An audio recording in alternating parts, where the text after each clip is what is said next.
Boa noite a todos. É uma alegria estar aqui novamente em mais um bate-papo sistêmico, parte do projeto Constelar, que eu e o Bruno desenvolvemos para divulgar ainda mais esse olhar sistêmico que tanto nos toca, nos transforma.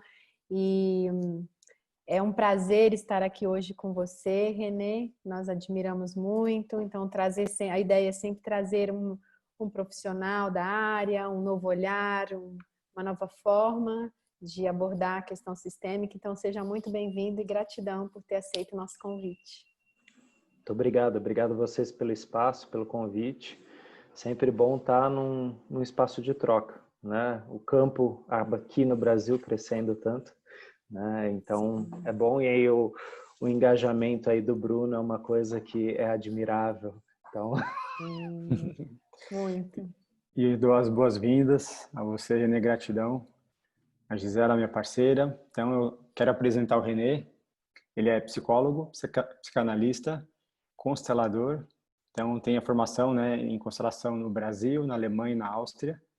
Atende com atendimento psicoterapêutico, tanto infantil quanto adulto. Ministra palestras, workshops, cursos. Né, é intérprete e tradutor em alemão e inglês. E, além disso, é autor e coautor de livros, das quais eu tenho o privilégio de ter aqui.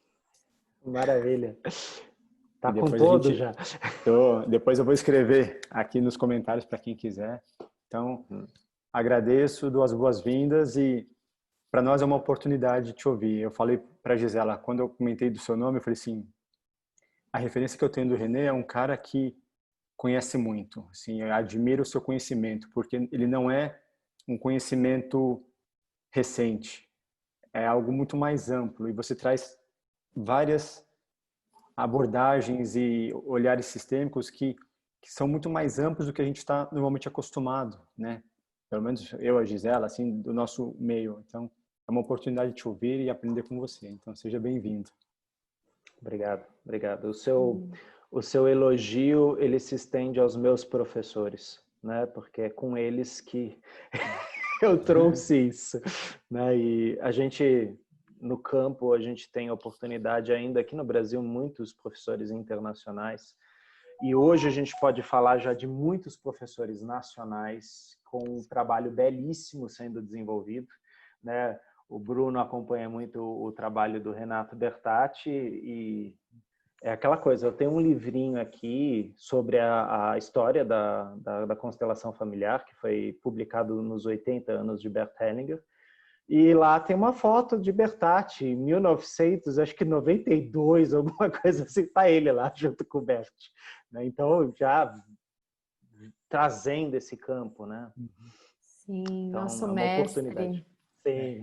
Bertatti é nosso mestre, estará conosco no próximo bate-papo sistêmico, já dando um sneak peek aqui para todo mundo. E, Renê, eu queria começar te perguntando já nesse assunto, aproveitando tudo isso, se você poderia nos contar como você chegou nesse caminho sistêmico, como foi esse contato com a constelação, enfim, contar um pouquinho para a gente dessa trajetória. Sim.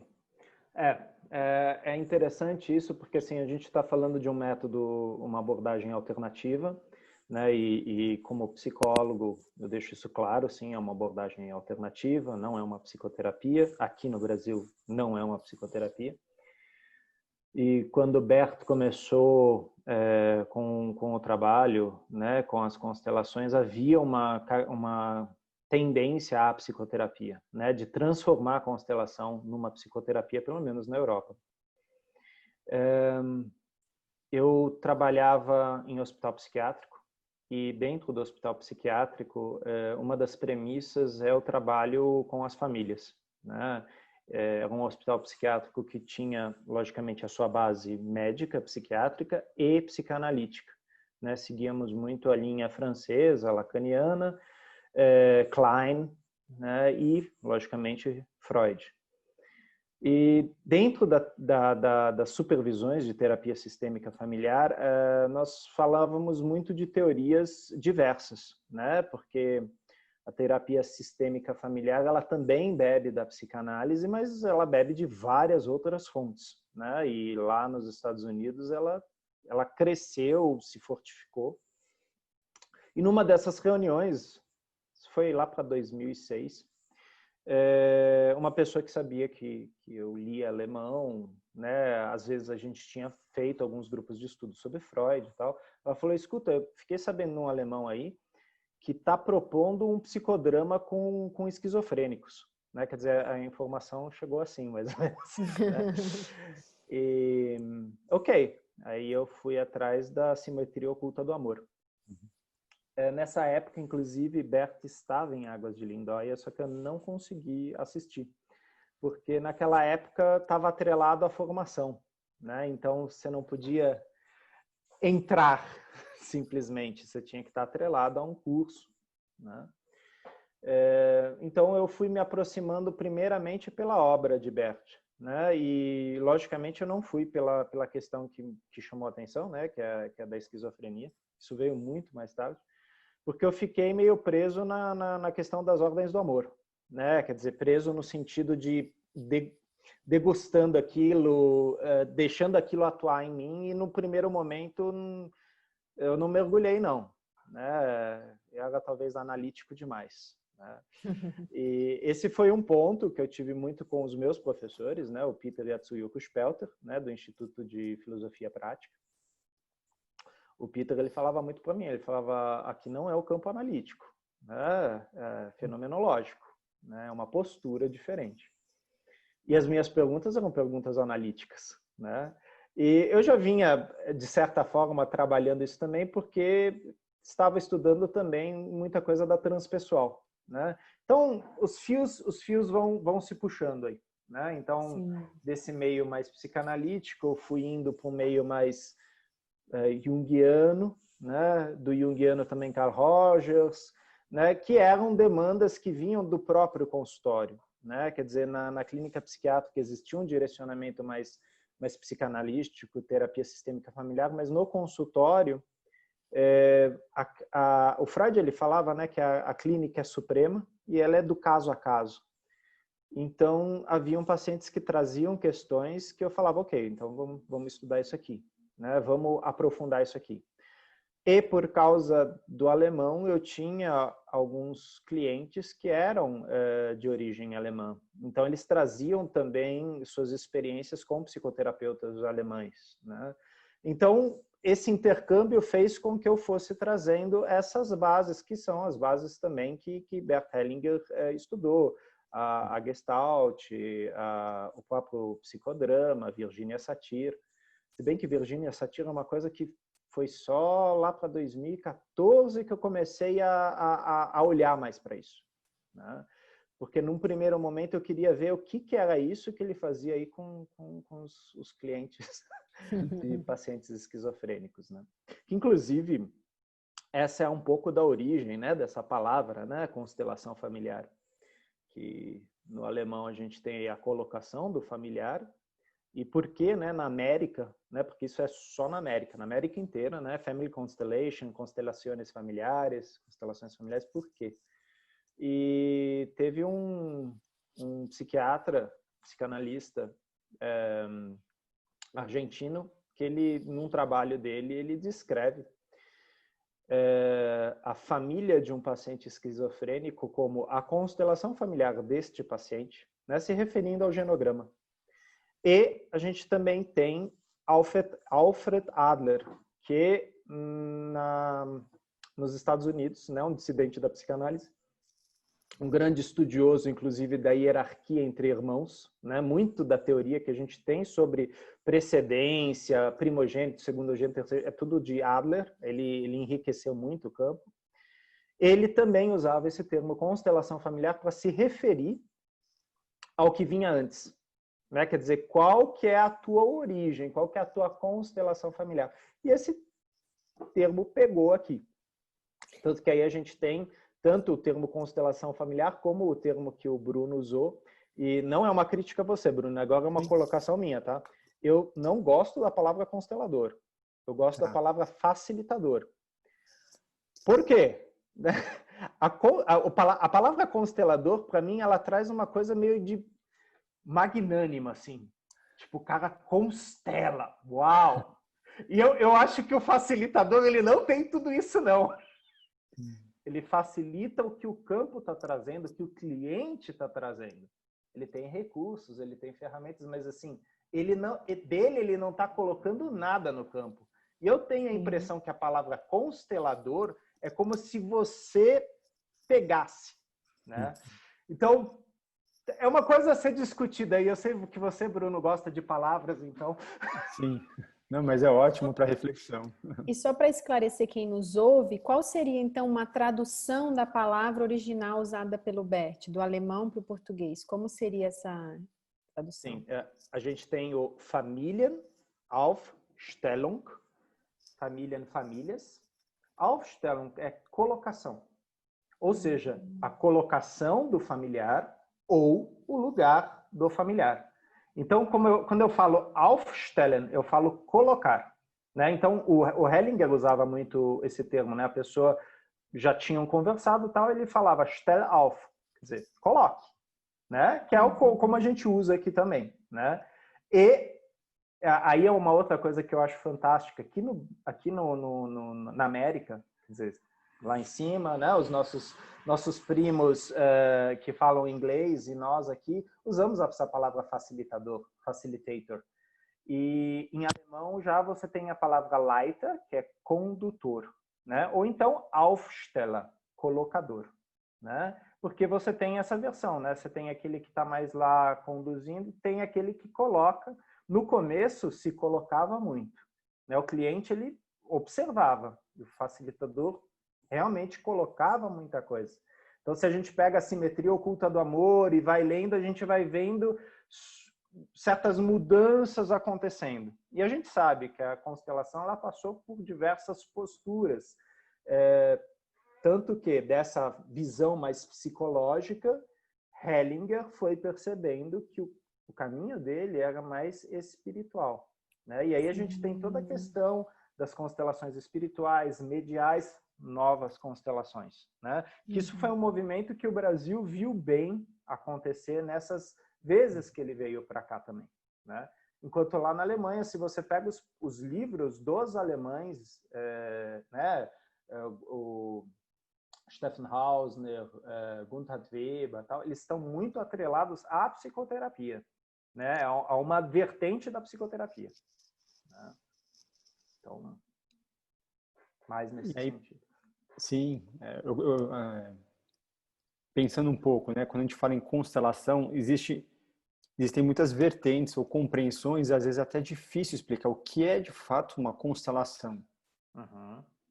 Como você compreende isso, assim, até no campo não só filosófico, mas prático e nessa profundidade? O que é constelação? Legal a sua pergunta, porque ela é uma pergunta pegadinha, né? No sentido filosófico, né? Porque, sim, muitas vezes, e isso já aconteceu, vocês já viram isso nos grupos de estudo e tal, da gente estar lendo um texto e a pessoa, de repente, ela começa rapidamente a entrar em imagens e aí, de repente, ela traz uma metáfora muito pessoal dela. Será que não aconteceu uma constelação aí? Uma constelação interna, né? Uma constelação essencial? É possível? Aí entra, logicamente, a validação que o cliente dá àquilo, né? E muitas vezes eu percebo que o cliente valida. Ele fala, não, eu encostei em algo precioso. E quantas vezes a gente não está facilitando um workshop, a gente vê que um representante ele está intimamente ligado no campo, só que a gente não coloca ele está lá. Depois que tudo termina, aquele representante ele fala, essa constelação foi a minha. E eu estou levando ela comigo. E assim, muitas vezes essa pessoa, depois de algum tempo, volta e fala, eu quero continuar. Né? Logicamente, a gente não sabe o que ele quer continuar, né? Porque a gente está falando de um processo interno, mas assim, startou lá. Ou seja, realmente tocou numa camada e aquela camada foi reverberando. Ou seja, Da forma como você coloca a pergunta, Bruno, sim, lógico, a gente vai respondendo. Constelação é aquela coisa, você vai procurar um facilitador, você coloca o seu tema, e aí, ou individualmente ou em grupo, existe um ritual, existe um procedimento. Mas existem essas sutilezas que, quando você vai trabalhando no campo, você percebe que elas são reais. E principalmente se o cliente as valida. Então, inclusive nessa discussão, né, que eu vi lá no grupo, né, no grupo da Dilena, e que você se colocou tão bem, Bruno, da questão do online, né? Existem muitos validando, né, esses movimentos profundos que acontecem em algo online, né? Eu acredito que a gente ainda não, pelo menos eu ainda não fecho, né? Isso ainda está reverberando, os nomes que a gente vai dar para isso e tal. Mas também não vou falar que é besteira e que não é possível. Né? Porque se fosse assim, a gente nem faria constelação familiar. Né? É. Pô, isso aí é um teatro. Né? Isso é um teatro. As pessoas aí estão encenando. Isso daí é tudo bullshit. Né? E as pessoas trazem isso. Né? O convite que a gente faz é, olha, não tem nada errado você achar que isso é uma besteira. Né? Agora, se você quiser passar pela experiência, venha. Né? Venha observar. Lá na Alemanha aconteceu uma coisa em 2015, muito interessante. Tinha uma rede de TV que estava querendo entrar lá dentro do training camp para meio que mostrar a bruxaria que acontecia lá. Desmascarar. Exato. E o que a Sophie fez? Né? Ela chegou, ela falou, olha, se vocês quiserem participar, vocês podem participar. Mas sem as câmeras. Né? Porque eu não sei a edição que vocês vão fazer disso. Claro. Eu não sei. Né? Então, é aquela coisa, a gente sabe o quanto existem múltiplas interpretações disso, principalmente porque a gente está falando de um fenômeno interno. Né? Claro, num workshop em grupo, eu percebo que eu, como facilitador, eu sou levado, assim como os clientes são levados.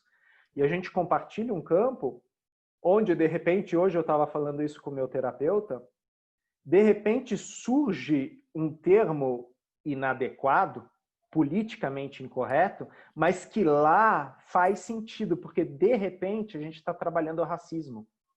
De repente, a gente está trabalhando discriminação. E todos que estão lá, eles sabem daquele contexto.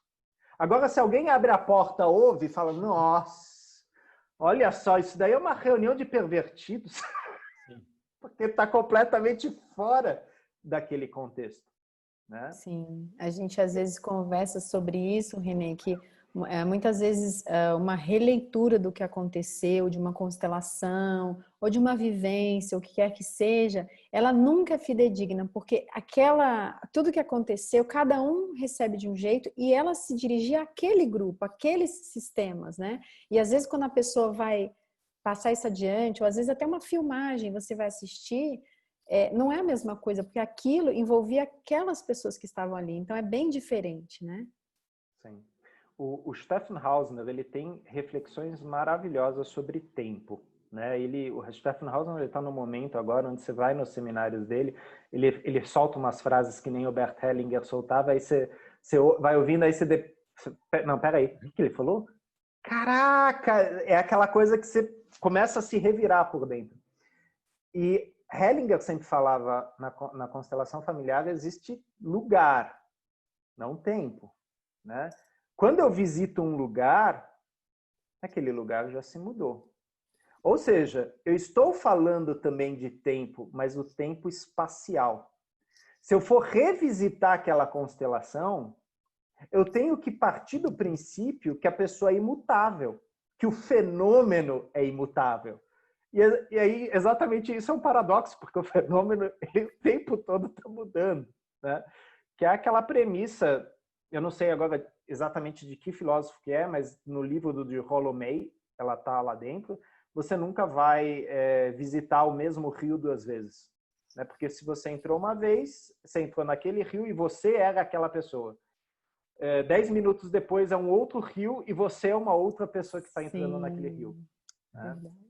Ah, Renê, você só está usando isso com desculpa porque não dá para controlar a constelação. Não dá. Por isso, quem valida é o cliente. Né? E nesse sentido, a pergunta do Bruno é muito pontual. A pessoa chegou e falou, cara, você falou uma frase e essa frase desencadeou em mim um processo.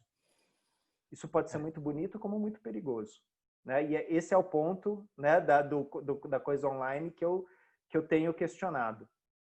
Principalmente com os pacientes, né? Estou mudando a palavra, não clientes, os pacientes mais lábeis. Ou seja, que sofreram traumas muito pesados ou que trazem um sistema difícil. Né? Não um sistema ruim, um sistema difícil. E, de repente, aquela frase, é aquela coisa, a gente está aqui no Zoom. De repente, minha imagem apaga, assim. E eu sei que o Renê não estava bem, o Renê estava chorando, de repente apaga. Eu não sei o que está acontecendo lá do outro lado. Exato. É isso, a gente ainda comentou isso. E eu presenciei isso numa constelação online de uma cliente que começou a chorar compulsivamente, a ponto de precisarem fechar o microfone, porque o choro estava incomodando o grupo inteiro, até que a pessoa foi isolada. Falou, olha, fica agora, respira, entra em contato, porque já aconteceu isso. E isso no campo também acontece. Você tem assim, algumas orientações que dá para essa pessoa, seja como representante ou mesmo cliente. E é interessante quando você fala, né, da frase e como ela pode ser um gatilho para despertar essa mudança.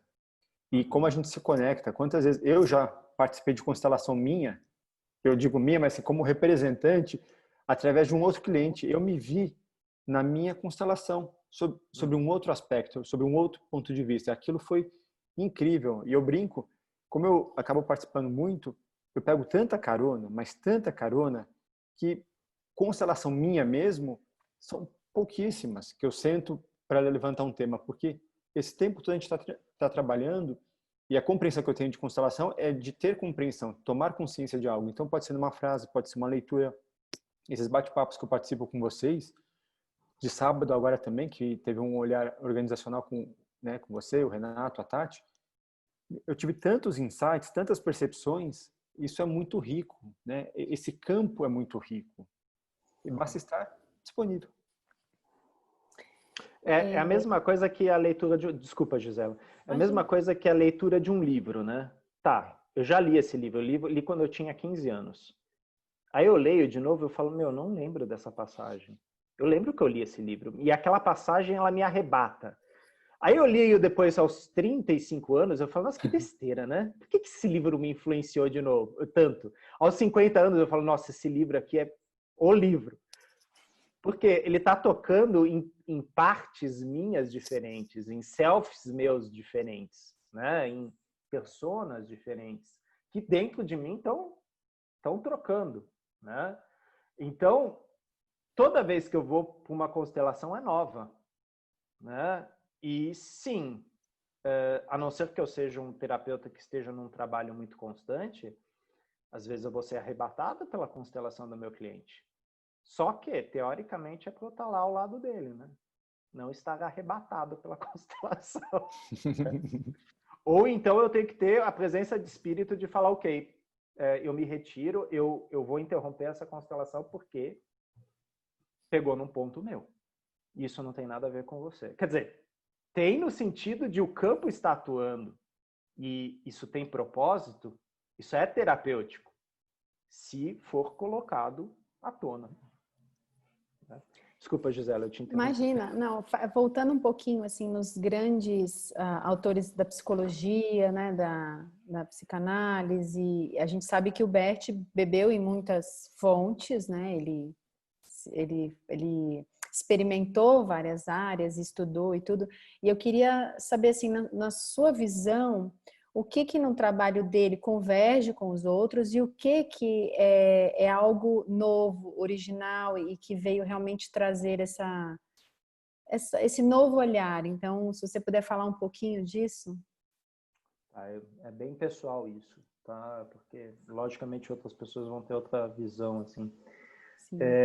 quando eu pego o percurso de Carl Gustav Jung, é muito interessante, né? Ele era um psiquiatra renomado, né? Trabalhava num hospital com pacientes psiquiátricos graves e ele começa a aplicar psicanálise. Sendo que Freud dizia, não, a psicanálise não alcança esse tipo de público. E aí ele manda os textos dele para o Freud. Freud fica impressionadíssimo, né, com esse jovem, né, psiquiatra e chama ele. E a gente sabe que o Jung era uma pessoa muito inteligente, né, e era uma pessoa que fazia referência, era uma pessoa que lia bastante, né? Só que ele foi para um campo totalmente aberto, né? Ele foi para o campo do espiritual. Enquanto muitos psicanalistas, muitos profissionais, na verdade, seguiram para o campo talvez pragmático, talvez de uma ortodoxia, né? Até porque a gente está falando de uma teoria que estava se formando, se solidificando. Uhum. Então, eu percebo que o Hellinger já trazia uma abertura muito grande, até pela história de vida dele, né? Que naquele livrinho pequenininho, né, Constelações Familiares, né, ele vai contando de uma maneira maravilhosa junto com a conversa com a Gabriele Tenhofer, né? Quer dizer, uma pessoa que vai para, de certa forma, estudar filosofia, teologia, vai ter essa experiência de ser um missionário, né? Que, de certa forma, é a experiência de você ser um estrangeiro onde você vai. E você, de certa forma, tem uma postura humilde, porque você está lá como visitante. Só que ele estava lá como visitante que tinha que dirigir, né? Grupos, uma escola. E, bom, isso tudo foi mexendo. E aí, sim, ele entra nas teorias. E a gente sabe que ele se dedicou muito às teorias, né? A teoria de Janov, né? Do grito primal, é isso? Não. Terapia primal, desculpa. Terapia primal. Ele fez uma formação muito séria, ele aplicou muito aquilo no consultório com casais, né? Mas a gente sabe também do percurso dele com Eric Berne, na análise transacional, e a gente sabe o quanto isso influenciou, né, a teoria das constelações familiares. Depois Virginia Satir, né, Thea Schoenfeld, McLeod em Cadiz, quer dizer, ele vai trazendo várias escolas. E isso não é muito diferente para um psicoterapeuta brasileiro, por exemplo, né? Vou agora puxar a sardinha para o nosso lado aqui. Porque a gente tem muitas escolas aqui, né? A gente tem a possibilidade, dependendo da faculdade que você fez, você vai mais para psicanálise, você vai mais para terapia comportamental cognitiva, algumas até você vai para o existencialismo e humanismo. Outras, de repente, você vai mais para pesquisa, algo bem behaviorista, bem comportamental, centrada na pessoa. Quer dizer, são muitas escolas. E aqui no Brasil se bebe de muitas. A psicanálise influenciou muito, até por causa da literatura brasileira. Os nossos literatos trouxeram muito a psicanálise. E a gente teve alguns expoentes fortes da psicanálise aqui, como de repente a doutora Bicudo, né, que era uma psicanalista afrodescendente, que marcou história aqui no Brasil, né? E isso tem outras reverberações também em outros círculos, né? Mulher afrodescendente psicanalista, né? E a gente está falando de algo que aconteceu há 20, 30 anos atrás, né? Eu agora não sei as datas exatas. Mas se a gente começa a estudar aqui, existem muitas possibilidades. E, obviamente, a faculdade de psicologia não basta. Ela te dá indicações. E a clínica, se você for clinicar logo no começo, é assustador, né? E a responsabilidade é muito grande. Então, você tem que ter uma base. E a psicologia sozinha não é a base. Você tem que escolher uma escola. E o que eu vejo de muitos colegas meus, ninguém é purista, né? Ah, não, eu sou 100% essa... não, né? A mesma coisa que eu falar aqui, que eu sou 100% tupiniquim, né? Ou eu vim com alguma teoria ariana germânica. Não, eu sou um ariano. Isso não existe. né? Nós somos feitos de pedaços, né? Inclusive teóricos. E eu vejo que Hellinger soube aproveitar bem os pedaços. Ele conseguia encaixar isso de uma forma e trazer uma potência, como Hellinger fala naquele livro, né, Histórias de Sucesso. Quer dizer, quando ele entrou em contato com as constelações, ele falou, eu não sabia o que era aquilo e até não soube me dizer o que era. Depois, McLeod e Cadiz, mesma coisa, eles fizeram, davam um workshop disso, mas não sabiam. E aí Hellinger começa a costurar com as ordens do amor, né? E das ordens do amor ele vai para um outro que eu acho fundamental, não menos que as ordens do amor, mas as ordens da ajuda, né? E aí vocês veem muita psicanálise, ele fazendo muita referência ao Freud, ao Jung, e depois as ordens do sucesso, né? Quer dizer, ele foi percebendo nessa coisa da ordem, né? A palavra ordem em alemão é Ordnung, né? Ela tem a ver com organização, mas ela também tem a ver com lei. Ela tem a ver com estrutura. É uma estruturação, né? Então, é interessante porque todas as teorias existiam, né? Tanto que, sim, o psicodrama, constelação se confunde, sim, em sua metodologia. Porque tem muita coisa do psicodrama. Só que, diferente do psicodrama, a gente não tem um roteiro. A gente só tem um lugar. Você é o papai. E a Gisela é a mamãe. Aí, o que eu tenho que fazer? Nada. Respira. Respira e sente o seu corpo. Sem intenção, né? Vai. E aí, entra uma coisa que é fantástica do Hellinger, né? O Moreno, no psicodrama, ele tinha percebido o fenômeno. Ele chamou de tele. Só que ele criou todo um sistema, né? O psicodrama, então ele não focou na tele, nessa coisa de alguém representar algo que não estava no roteiro. E algo que impacta o cliente muito mais do que o roteiro. Que seria o campo, não? Isso que é o campo. É o campo, né? É o campo. Quer dizer, o Moreno já tinha batido nisso, mas era muito abstrato, né? Então ele descreve nos textos dele, mas ele não entra profundamente nisso.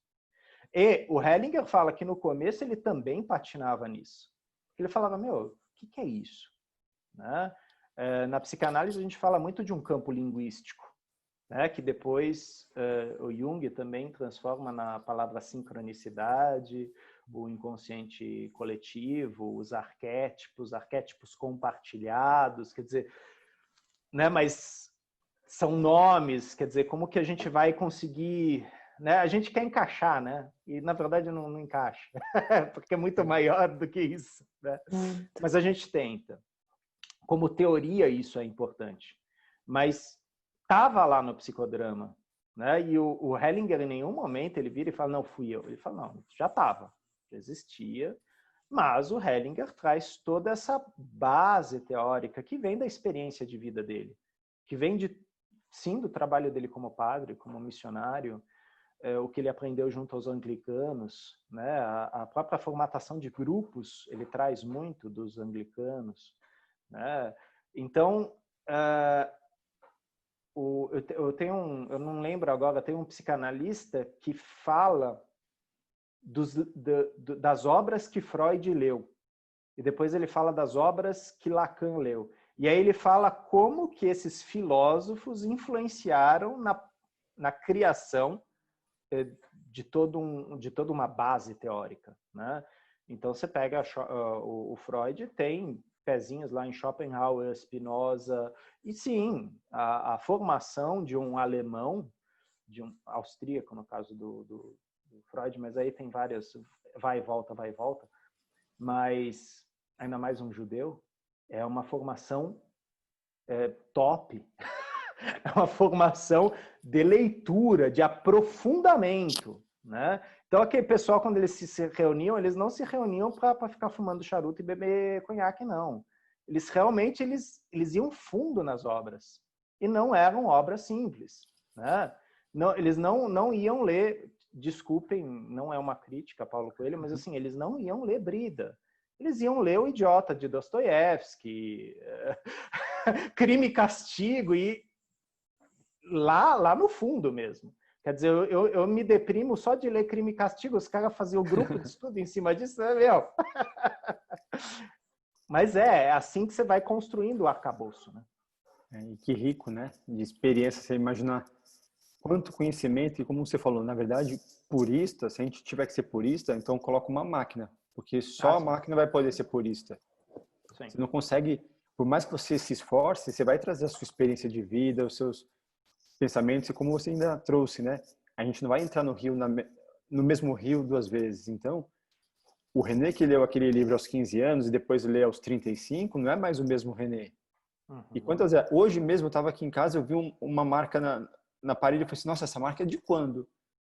Desde quando eu tenho um apartamento. E eu não, depois de 4 anos e meio eu percebi.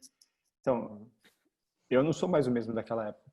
E se a gente pensar nessa quantidade que tem de teorias de filosofia, a gente trazendo até para um olhar mais da pedagogia, não, da psiquiatria, né? Ou no caso da psicologia.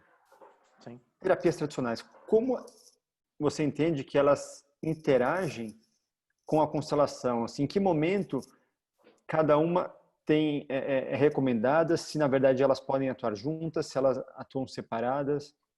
Como se dá essa relação, se a gente pensar na psicologia tradicional, né, nas terapias mais tradicionais, e desse olhar sistêmico, e aqui eu vou trazer o olhar sistêmico através da constelação.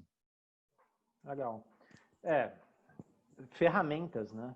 Aí Sim. a gente pode falar ou da abordagem ou do ferramental. Eu sei que para muitas pessoas isso é até uma heresia, mas às vezes a constelação para mim é uma ferramenta, né? Ah, mas tem toda uma base teórica. Eu sei, mas eu vou usar apenas como uma ferramenta, assim como a hipnose. Eu vou usar apenas como uma ferramenta, porque na verdade a minha base é psicanalítica. Eu vou usar uma ferramenta para alcançar um resultado e aí eu volto para a abordagem, o olhar anterior, né? Então, eu criei espaços nesse sentido, né? Então, existe o espaço da constelação e lá eu sou facilitador. E existe o espaço da psicoterapia e lá eu sou psicanalista. Né? Ah, então você não pensa com pensamento sistêmico no consultório? Penso porque a psicanálise ela também tem, né? Muito do sistêmico.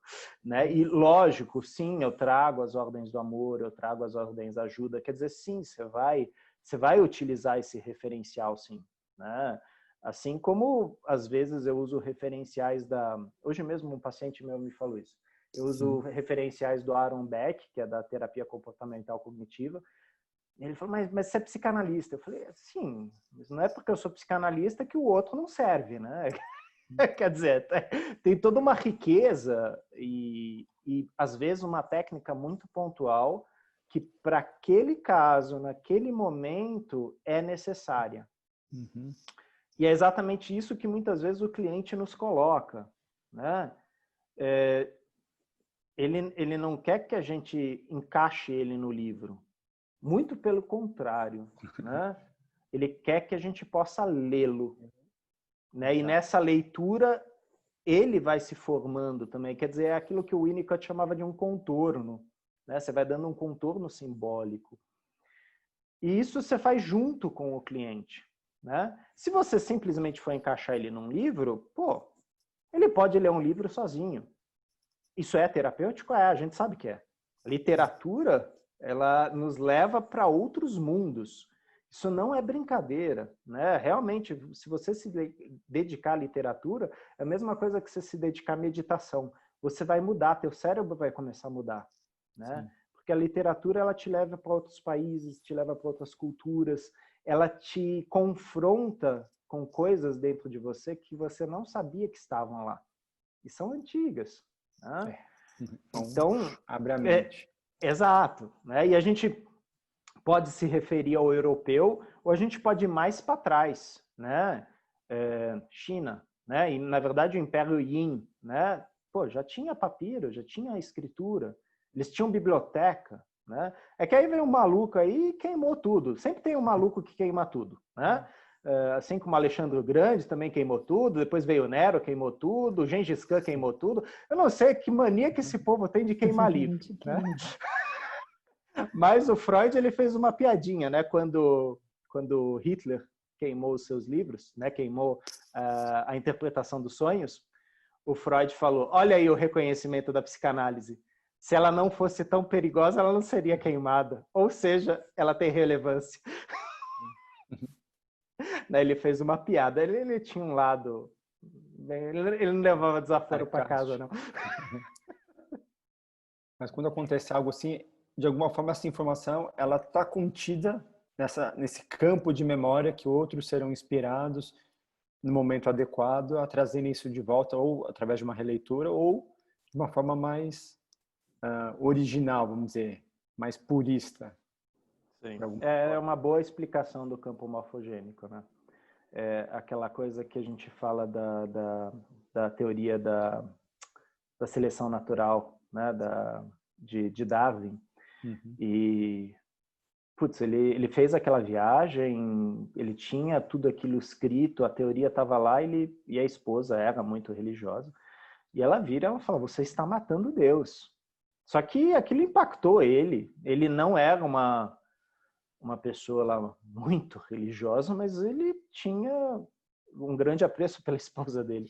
E aí aquilo lá fica guardado na gaveta há 20 anos.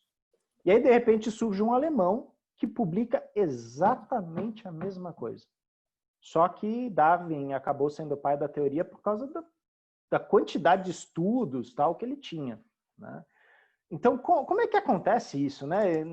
Duas pessoas terem a mesma ideia, né? E porque ninguém teve antes, é o que você falou, quer dizer, naquele momento, aquilo se tornou acessível. A imagem que me vem, só fazer um parênteses, no campo, quando a gente está numa vivência, de repente eu me sinto capturado e eu resisto. De repente, outra pessoa entra para fazer a mesma coisa. Essa é a imagem que me vem. E eu já vivenciei isso, e provavelmente os colegas que estão aqui presentes também. Quando você resiste, o campo não espera, assim, né? Aquilo que precisa vir à tona, se você não vai, outro vem. Sim. Eu tive uma vez uma cliente, novamente, isso não é raciocinado, né? Isso vem. E eu fui colocando, né? Até chegar a 16 representantes. E movimentos diferentes, tal, até que eles entraram meio que numa... assim, a energia do campo fez um... E todos eles se voltaram para ela. E aí eu fui nomeando cada um deles. Esse aqui é você. Esse aqui é você. Ou seja, 16 versões do cliente, né? E necessárias exatamente por causa disso. Havia uma resistência. Então eu precisava de uma outra parte, mas nesse caso, como um role play, né? A gente usa isso no psicodrama, para que aquilo que seria traumático se aparecesse apenas aqui, pudesse ter uma flexibilização através dos representantes, né? Uma fragmentação. Então, exato. Né? E aí a gente tem a potência da constelação com representantes, né? Para muitos clientes ver a sua história ser encenada, a história que eles não sabiam, mas que eles sentiam. E a questão da mudança de perspectiva, que isso é uma coisa que a gente vê bastante, sim, no Hellinger, mas a estrutural traz isso muito forte, a organizacional traz muito forte, quer dizer, a metaposição e tal. A pessoa não tem como sair de lá igual, né? Ela pode realmente falar que isso é tudo uma besteira, mas alguma coisa ela leva, né? De, ok, isso aqui é válido.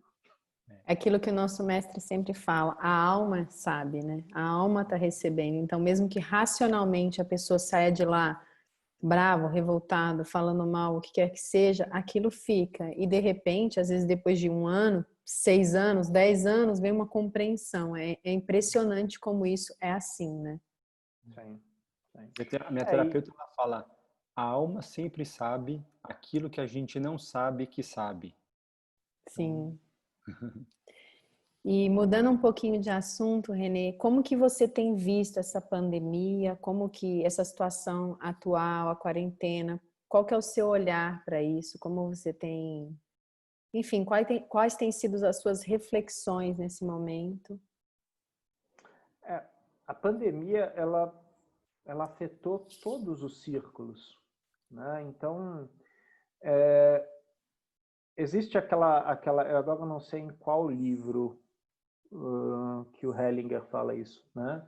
Mas que a doença ela aponta por uma direção, né? Muitas vezes a pessoa teve muitos indicativos, até que uma crise muito grande acontece. Ela corre risco de vida, né? E é um choque tremendo.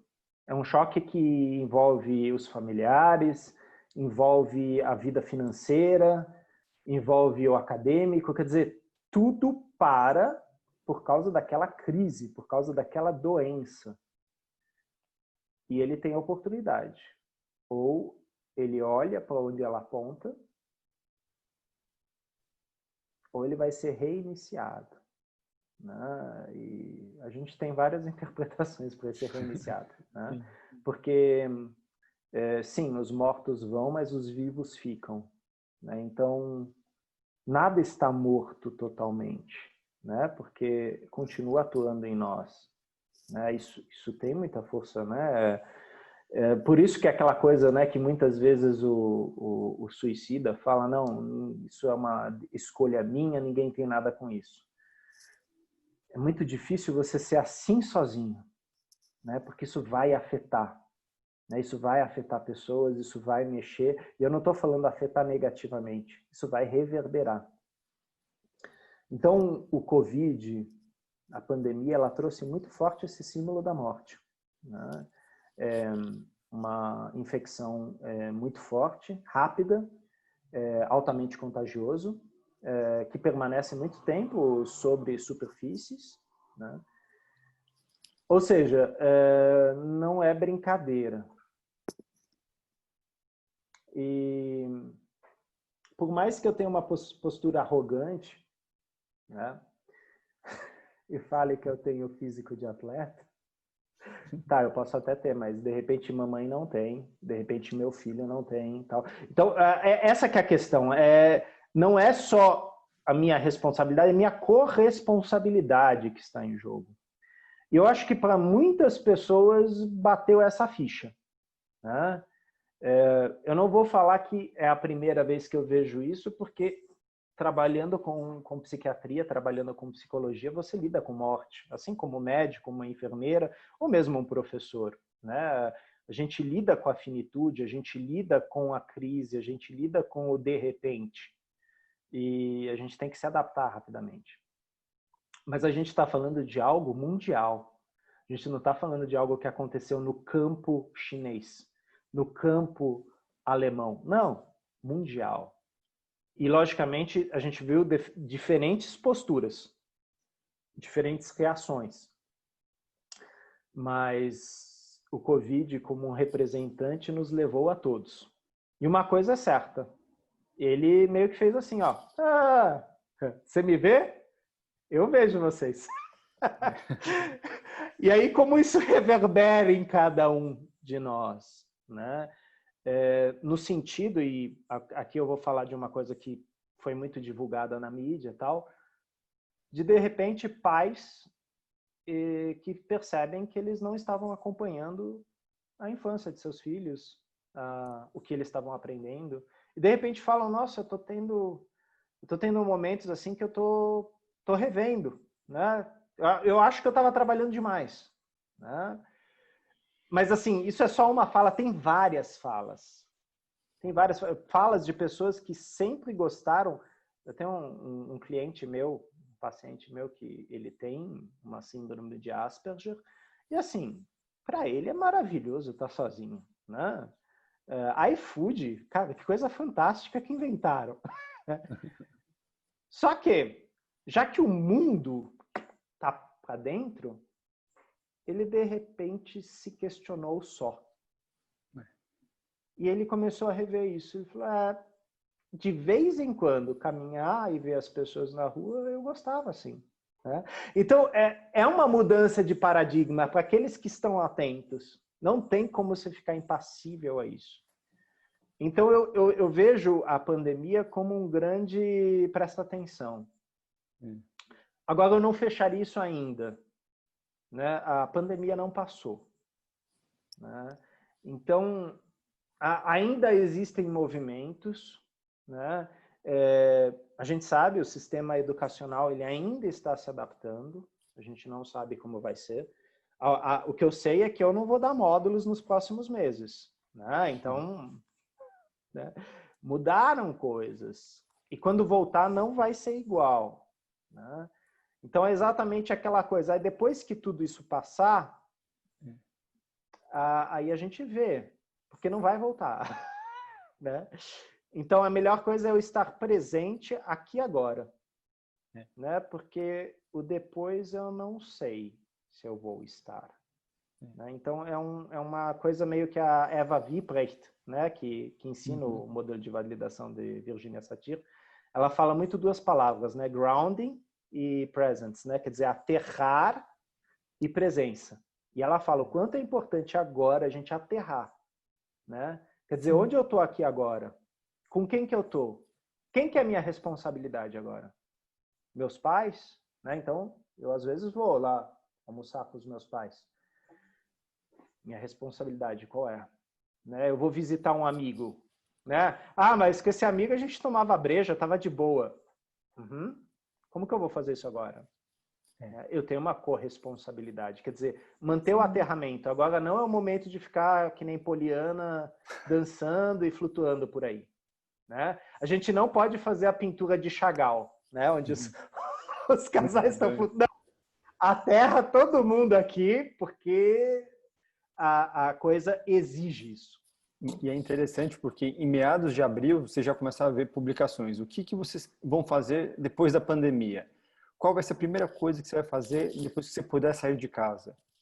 Passou abril, passou maio, a gente não tem esse controle. Até parece que nem existiu abril, né? Parece que pulou de março para maio. Assim, o tempo está muito rápido. Daqui a pouco a gente já está no segundo semestre. E que interessante porque esse é um convite para o agora. E quantos ainda estão nesse movimento de pensar só no amanhã, no depois? Ah, quando isso passar, quando isso se resolver, quando eu puder, a vida está passando. Será que vai passar? E será que se passar, vai, né? Como antes não vai ser. E como será? Também não sei. É um convite. Tem uma frase, eu não lembro de quem é essa frase, né? Que fala que preocupar-se demais com o amanhã é ansiedade. Sofrer demais pelo ontem, né, como uma depressão, né, é ficar no passado. O único poder que eu tenho é sobre o agora. Né? Então, só aqui eu tenho força, só aqui eu tenho poder. E, logicamente, nessa pandemia, a gente vai ver modalidades.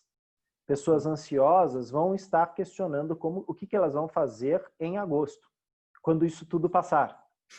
Pessoas depressivas vão falar, então, eu não me realizei ano passado, eu acho muito difícil eu me realizar em agosto. Mas eu me lembro muito bem que em agosto de 1980, quando o meu peixe dourado morreu, parece uma piada, mas a pessoa está presa em vários fenômenos que para ela são indeletáveis. Até porque a gente não deleta essas coisas, mas assim, existe um remoer daquilo, né? Então ela também não está no aqui e agora, ela está presa no passado, nos fantasmas do passado. E essas pessoas muitas vezes vão precisar da ajuda assim do terapeuta, do facilitador, do psicólogo, do médico, do pastor, do padre, né? Dessas pessoas que estão a serviço das ordens da ajuda, né? Para às vezes ajudar essa pessoa a se aterrar, né? Quantos colegas nossos não estão fazendo lives de meditação? Sim.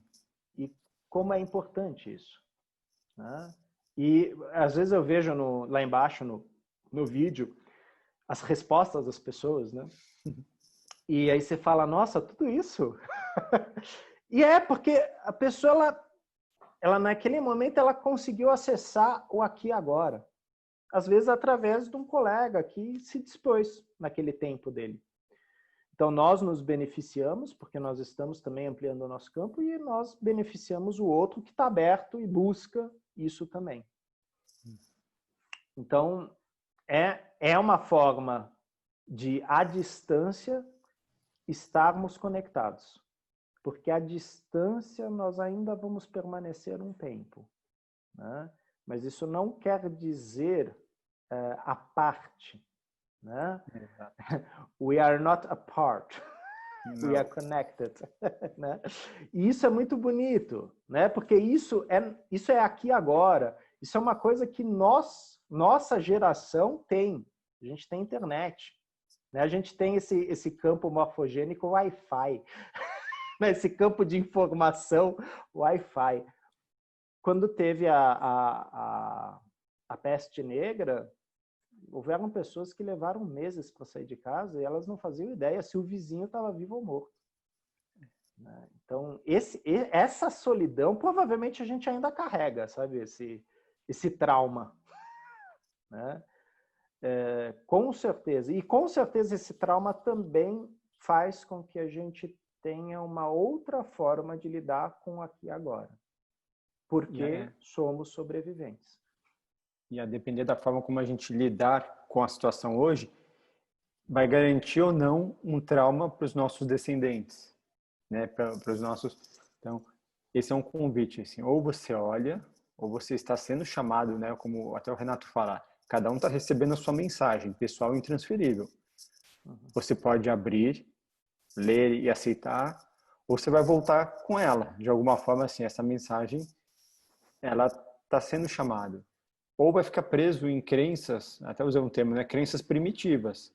Talvez revivendo traumas da peste ou de outras questões que vêm do passado, e por ser uma crença limitante, é o que aquele sistema entende que é necessário para se perpetuar. Só que fica fechado naquilo, não se permite a má consciência, né?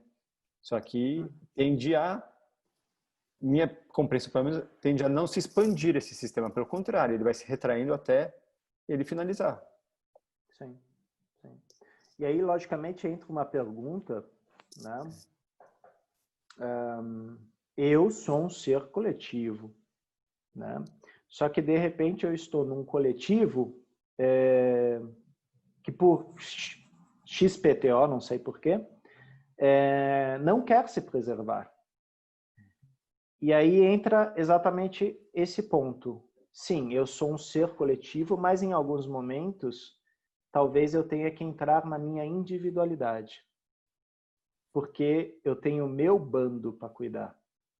E eu estou inserido em outros bandos, né? E essa intersecção entre bandos, e aí entra a palavra diferenciação e consciência, ela é muito importante, porque vai ter gente que não vai usar máscara, que vai falar isso não existe, e sinceramente eu acho que não vale a pena você entrar em uma discussão filosófica, científica com aquele indivíduo, porque ele tomou uma decisão. Ah, mas Bruno, ele não sabe o que ele está fazendo. E você sabe?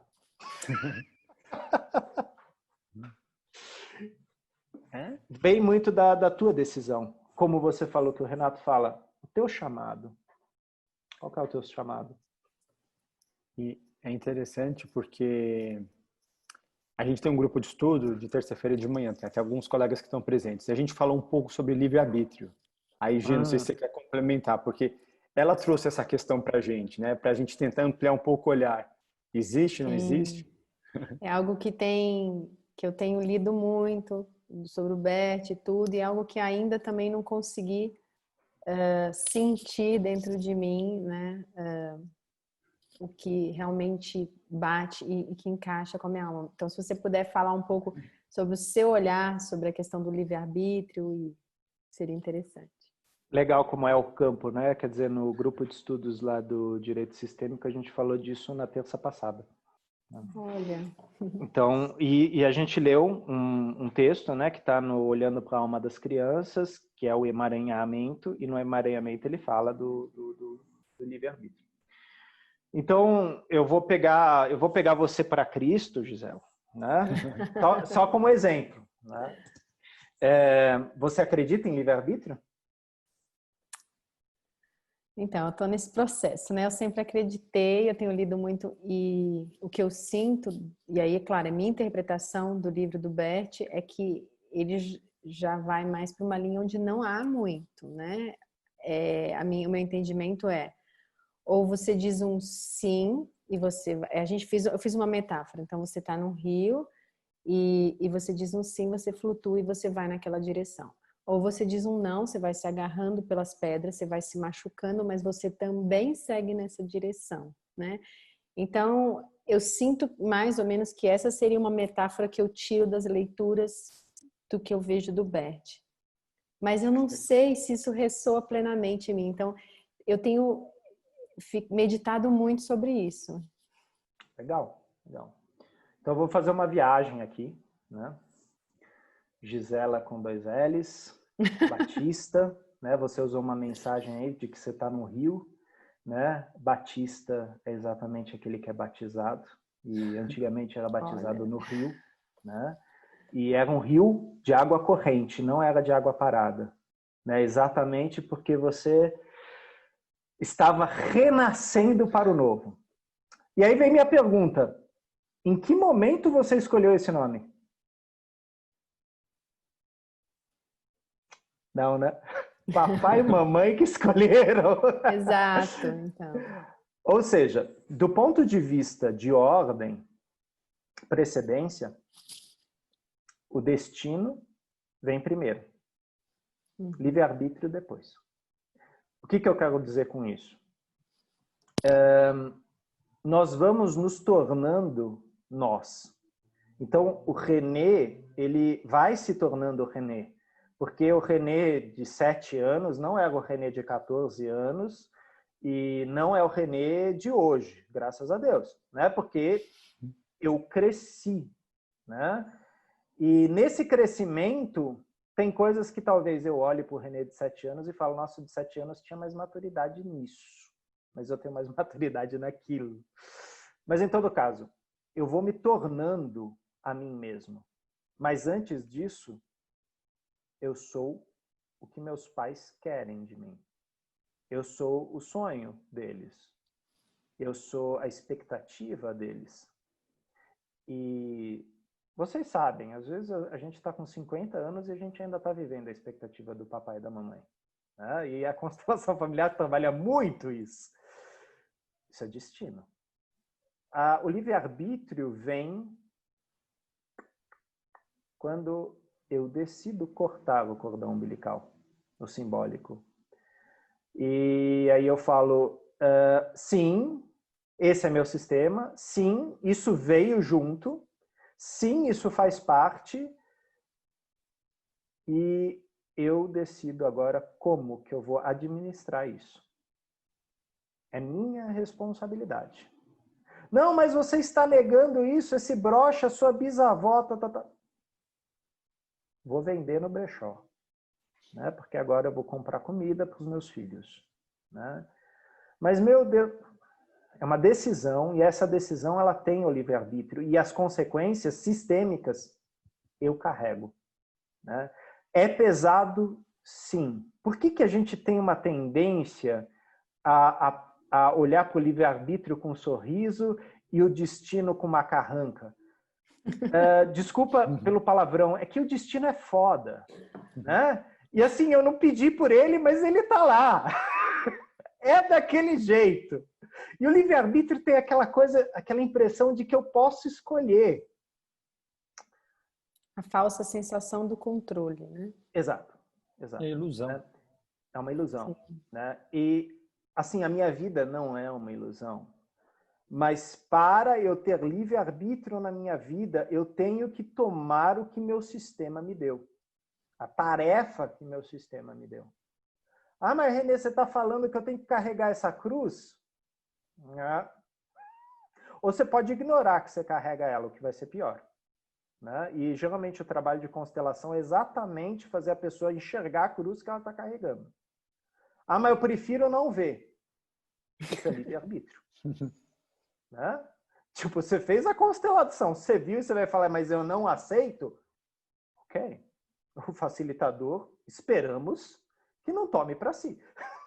É que na minha metáfora eu coloco como isso, vocês se agarrando nas pedras. Então, o curso do rio tá ali, mas você vai se ralar, vai se machucar porque você não quer soltar. Que na verdade, o nosso professor sempre fala muito a coisa do sim. Então, na verdade, o livre-arbítrio seria no dizer o sim plenamente, se entregar para esse destino, ou ficar negando e colocando venda ou algo assim, e não. De qualquer forma, você vai naquele caminho, mas você vai chegar lá machucado.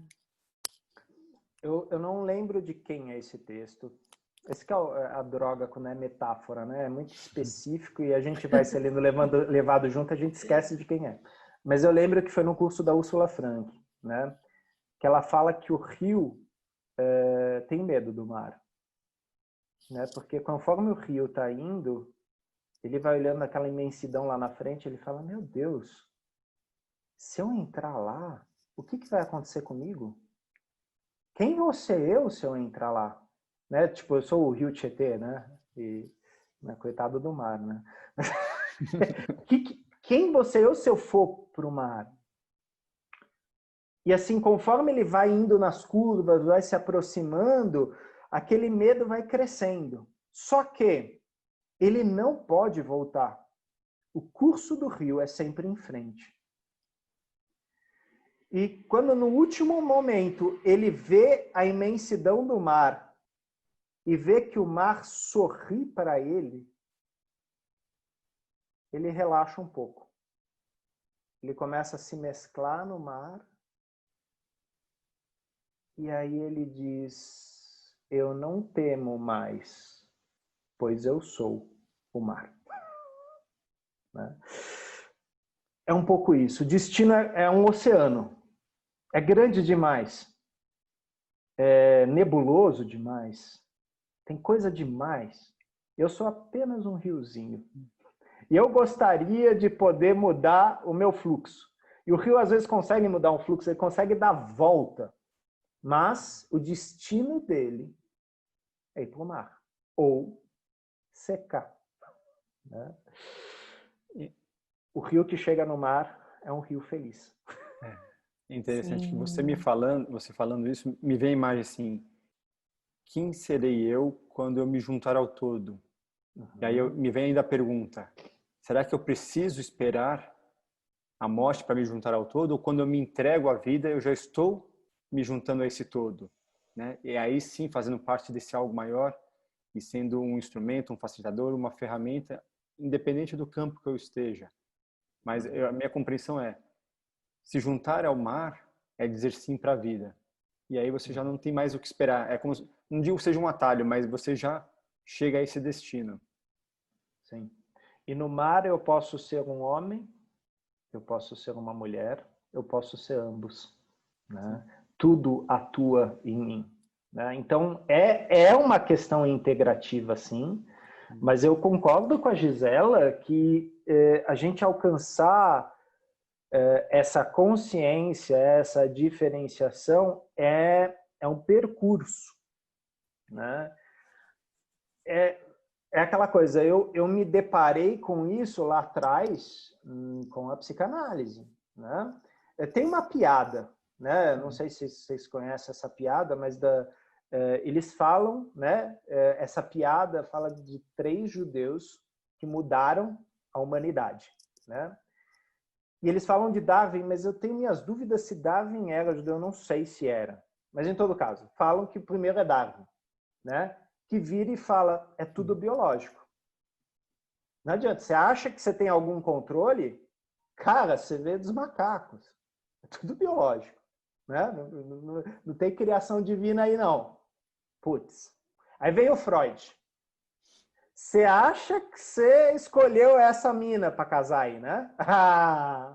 Você é inconsciente, meu amigo. Isso já estava lá. Você é inconsciente dos seus pais. Isso daí é neurose de destino. O inconsciente é maior do que... O consciente é um barquinho no meio do oceano. Aí veio o terceiro, Einstein. É tudo relativo. Ou seja, um vai quebrando o outro. A gente não fecha. Existe livre-arbítrio? Sim. Existe destino? Sim. Dá para a gente medir? Não. Exatamente. Exatamente. Mas dá para a gente fazer metáforas bonitas. Sim. Sim. Dá para ter uma discussão filosófica. Dá. Porque, logicamente, quando o Hellinger fala a frase, é uma frase muito parecida com a do Jung, né? Aquilo que eu rejeito me aprisiona e aquilo que eu reconheço e respeito me liberta. Né? Essa é uma frase de destino. Porque eu posso continuar dizendo não por meu destino. Não porque meu pai é uma pessoa horrível. Não porque minha mãe não me amava. Não porque meu irmão mais velho me roubou. Não, eu não quero isso para mim. Eu não sou dessa família. Isso, né? Assim, aprisiona. Isso atumora, parece um tumor que vai crescendo, né? Um tubérculo. E na hora, e eu sei que isso não é fácil, tá? Muitas vezes eu falo isso em palestra, o pessoal fala, você falando aí é fácil, né, trouxa? Não é fácil, é extremamente difícil. Mas quando eu consigo olhar para isso e dizer sim, e isso significa que eu vou assumir aquilo para mim, aquela responsabilidade que antes pesava nas minhas costas, ela está lá, mas ela é recurso. Então, pequena mudança, né? A cruz, ela vai estar lá, mas de repente, ela vai ser sua. Você vai parar de falar que ela é uma cruz que impuseram a você. Ela é sua. Tá vendo esse destino difícil aqui? É meu. Transforma em força, né? Em motor. Exatamente. Que impulsiona. Exatamente. Né? Imagina se Freud negasse, né, a sua origem, né, a sua religião, para tentar permanecer na Alemanha nazista. Ele nunca fez isso. Né? Inclusive, foi o advento do nazismo que fez ele retornar às suas raízes. E aí ele falou, se eu não posso, se eu não sou respeitado em meu povo, em minha origem, nesta terra, eu não posso ficar nessa terra. E aí ele vai para a Inglaterra e ele acaba depois morrendo na Inglaterra.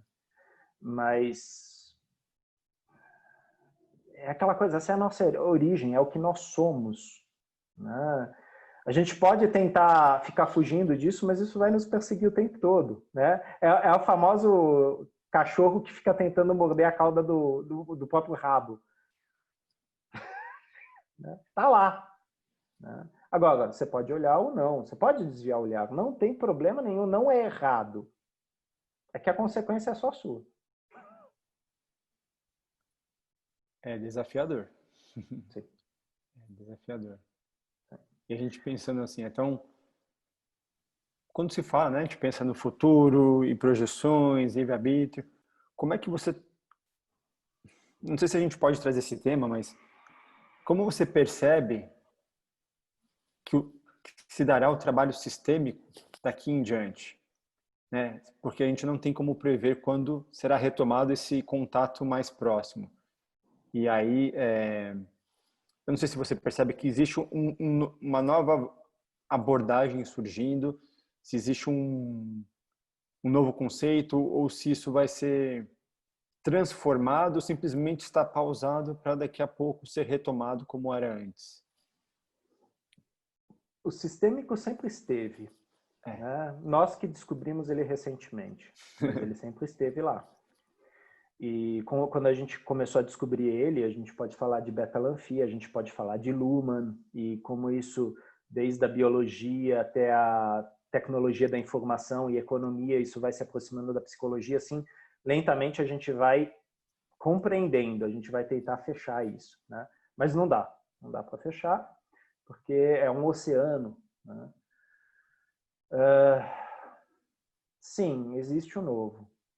Agora eu me questiono quanto esse novo já não esteve. Talvez nós estejamos revisitando ele. Né? Eu sempre pego essa sua pergunta com a questão do AI, né? Que as pessoas falam, já pensou o dia que os computadores puderem, tal. E como que chama? O cara que criou o computador, eu esqueci o nome dele.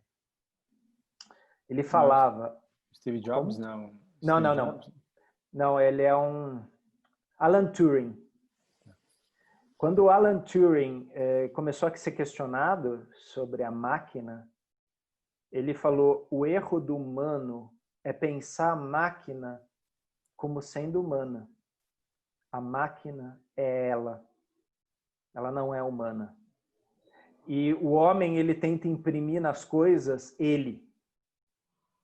Não é assim. Então, quando surgiu um AI, a gente vai descobrir o que vai ser. Tem gente que acha que vai ser o exterminador do futuro, né? E tem gente que... Aqui tem aquele filme Transcendence, com o Johnny Depp, muito bonito, que mostra uma visão completamente diferente do AI, meio que quase que uma estrutura espiritual, assim, uma entidade espiritual, né? Porque ela é sistêmica, né? O AI, ele é sistêmico, extremamente sistêmico, ele nasce no sistêmico, só que ele não tem afeto, ele não tem instinto. Então, não dá para eu ficar interpretando o AI como um humano, porque eu tenho coisas que ele não tem. Tem uma pergunta aqui no privado, assim, aí é uma inteligência artificial. Sim. Né? Só para fazer... Desculpa. Sintonizar. Não, porque isso é uma questão muito forte para a nossa geração, né? Inclusive, falando de terapias, por isso que eu dei essa volta toda, já existem países onde o terapeuta é virtual, ou seja, não é uma pessoa, é um dispositivo, é um Tamagotchi terapêutico. Mas é o quê? Assim como o Deep Blue, né, aquele aparelho que conseguia prever muitas jogadas de xadrez, ele é um banco de dados que tem muitas teorias psicológicas de comportamento e de crenças. Isso realmente dá para a gente mapear. E isso, um AI, uma inteligência artificial, ela consegue fazer diagnoses. Agora, que tipo de comunicação é essa? Eu acho que é outra pergunta. A efetividade disso, a profundidade disso. Talvez isso seja a evolução. E aí eu não sei onde que o humano entra aí. Talvez toda a questão de gênero, de diversidade, seja a evolução. Né? Quem somos nós para dizer que não? Sim. O que a gente percebe é que quando a gente começou a dizer sim, a sociedade começou a se flexibilizar mais. Muitas mudanças aconteceram também. Ah, mas você vai destruir a instituição da família. O que é a instituição da família? Ela é uma coisa, né? Ela é mutável. E sim, ela existe em muitas culturas de maneiras diferentes. Né? A cultura indígena brasileira era aquela coisa também muito parecida com o Ubuntu africano. Um filho era de toda a tribo. Todos cuidavam. E os mais velhos eram respeitados. É outra formatação. Né? Mulher, você sabe quem é o pai desta criança? Dependendo da tua origem moral, essa pergunta faz sentido. Sim. Num sistema assim aberto e flexível? Não. Porque você sabe de onde você viu? Exato. Né? Você sabe de onde você veio? A mistura do ideal com o pessoal, né? Até o Bert fala que ele precisou abrir mão da idealização do ideal, porque aquilo já não funcionava mais para ele, né? Do lado pessoal. E ficar nesse olhar, nessa limitação para algo que está se mostrando algo novo, algo que quer vir. Sim. Tanto que assim, foi uma grande frustração para o Freud o não reconhecimento da psicanálise como ciência. E ao mesmo tempo que ele viu a força que ela tinha como marginal. Exato. E aí ele permanece, ele deixa, tanto que ele não fala da psicanálise na universidade. Ele fala da psicanálise sendo ensinada por psicanalistas, assim como a constelação é ensinada por facilitadores, né? E é um campo aberto, não é fechado. Né? Então você sai da ortodoxia, e quem é ortodoxo demais fica preso em ideais. Exato. Sim. Muito bom. Muito bom. É um tema que vai longe. Gisela, essa tua pergunta vai longe.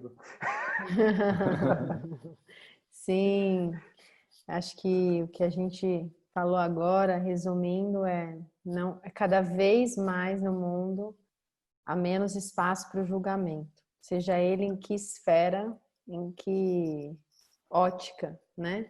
Então é isso que você falou, é o abrir e o dizer sim e se abrir para esse novo que está chegando. Então acho que nesse exemplo da tribo, da mulher, de tudo mais, é exatamente isso. Então acho que é se abrir também para o novo que está chegando no mundo das constelações, nesse trabalho que eu, sem dúvida, acho que vai evoluir para um outro caminho. Não acho que a gente vai ficar tanto tempo, não sei, né, pausados, como o Bruno falou. Claro que cada um com a sua consciência, com a sua responsabilidade, com o seu sim, mas eu acho que é isso. Acho que vem coisa diferente por aí, né?